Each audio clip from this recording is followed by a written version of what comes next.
Brimo hari ini agak meningkat karena faktor kemarin ada yang meninggal ya dari pihak ojek online ya, ojol ya. Namanya apa Kurniawan. Kita nggak tahu apakah ini ikutnya sengaja atau nggak sengaja, tapi yang jelas ini diduga pelakunya adalah Brimo ya. Korbannya adalah pihak swasta ya. Nah, berkemungkinan ini adalah eksiden atau kecelakaan yang sengaja atau tidaknya kita belum tahu, tapi yang jelas pada dasarnya polisi itu menjalankan tugas negara. Banyak kemungkinan bisa jadi mereka bekerja melanggar protap, bisa jadi mereka bekerja kemudian mengalami kelelahan atau kepanikan sehingga mereka akhirnya melakukan tindakan yang kemudian melanggar hukum, diduga melanggar hukum. Jadi itu tadi, itu persoalannya. Jadi kalau kita lihat sih mungkin mereka panik ya, sehingga mereka membawakan atau sopirnya melanjutkan kendaraan karena terlalu banyak massa, atau ada perintah menghalau, kemudian mereka menghalau aja bertindakan tanpa melihat di depan ada manusia, ada orang yang berdiri atau yang jatuh gitu. Jadi banyak hal yang mungkin masih harus di-clearkan atau diverifikasi melalui saja mereka. Tapi kalau secara hukum sendiri gimana, itu hukumnya sama seperti masyarakat atau beda karena dia anggota gitu Bang? Tentunya karena kelalaiannya menyebabkan kematian orang lain. Dan itu tidak disebutkan entah anggota entah apa ya, karena kelalaiannya. Cuman kan kalau mereka sedang menjalankan perintah jabatan atau perintah tugas, tentu mereka akan diberikan hak. Cuman jangan sampai mengakibatkan pelanggaran hak asasi manusia kan begitu. Nah, ini termasuk bagian dari pelanggaran. Apakah nanti tergantung nanti pihak antumnya kemudian melaporkan, atau ada masyarakat yang melaporkan karena kelalaiannya atau karena kesengajaan menyebabkan kematian orang lain, kan kita tunggu aja. Kalau ada laporan, baik laporan tipe A maupun tipe B, ya kalau ada itu dijalankan. Kalau ada masyarakat yang nggak puas, bahwasanya ini sebenarnya ini kesengajaan, ya dilaporkan sebagai supaya suatu laporan pidana. Tadi kan sudah dirilis ya Bang, ada 7 orang di Mabes Polri sendiri, tapi dijelaskan bahwa sampai saat ini statusnya itu belum tersangka. Ya, tentunya ini harus makanya verifikasi jelas ya, siapa berbuat apa, bagaimana mereka melakukan tindakan, kemudian apakah mereka lalai, apakah sengaja, itu dulu. Di atasnya lalai atau sengaja, apakah ada perintah atasan, gitu. Jadi itu yang kemudian harus didetailkan, ditanyakan secara detail. Kalau sudah ketemu itu, baru kemudian bisa dipetakan apakah mereka sengaja melakukan atau lalai melakukan, karena kelalaiannya menyebabkan matinya orang lain kan. Nah itu setelah itu dapat, bisa dibikin laporan tipe A oleh ankumnya sendiri, melaporkan mereka sebagai suatu laporan polisi, baru mereka bisa ditersangkakan. Atau ada masyarakat atau keluarga yang kemudian tidak puas karena ini memang faktanya adalah meninggalnya seseorang, pihak keluarga kemudian melaporkan menjadi suatu laporan polisi. Ini yang kemudian akan menyebabkan menjadi tersangka.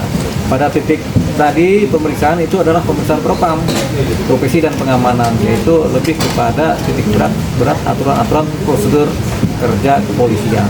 Jadi belum ada hukum pidana yang dimasukkan dalam situ. Jadi hukum pidana harus ada pelapornya.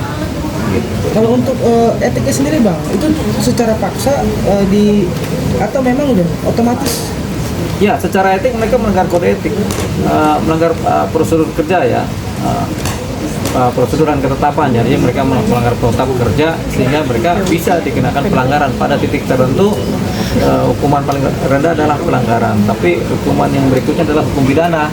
Gitu. Kalau mereka terbukti memenuhi unsur hukum pidana, ya nanti KUHP yang bekerja.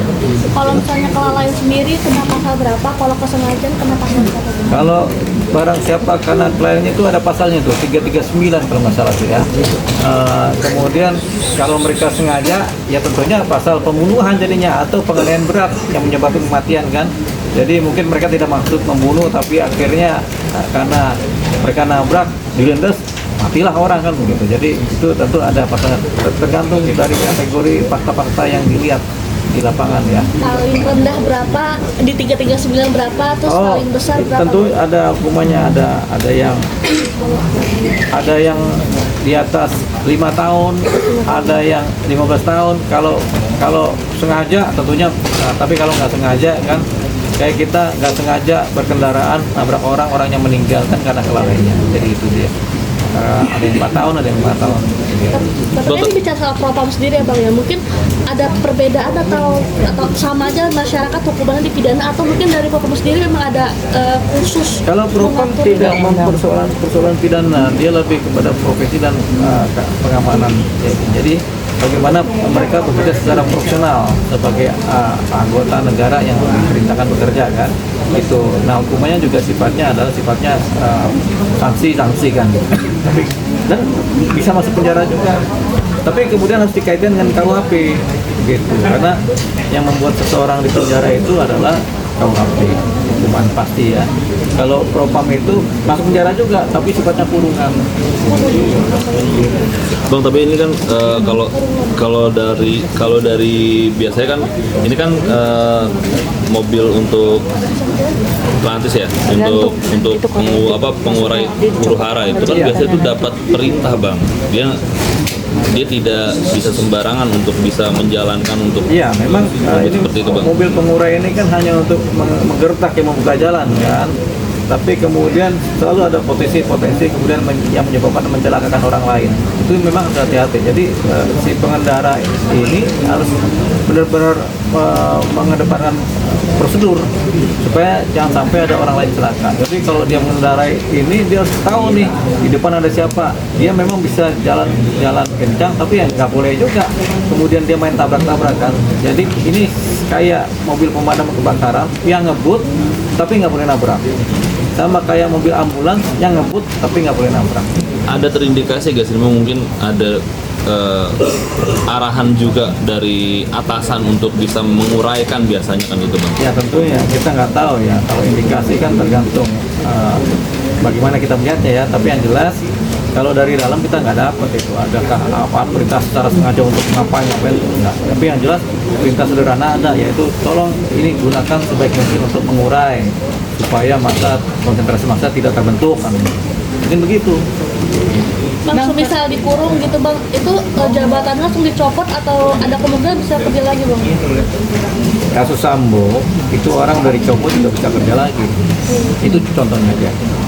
Berarti penegasan ya bang, walaupun saat ini statusnya terduga pelanggar, tapi kalau misalnya ada yang memperkarakan hukumnya sendiri bisa jadi TSK juga ya bang? Bisa jadi dong kayaknya TSK. Berarti harus ada yang melaporkan? Iya, laporan ini bisa laporan tipe A, laporan dari polisi sendiri, bisa juga dari masyarakat, dari keluarga atau siapapun juga yang ini kan kasus yang delik pidana murni jadinya kan, begitu. Bang, demo ini yang berhari-hari ini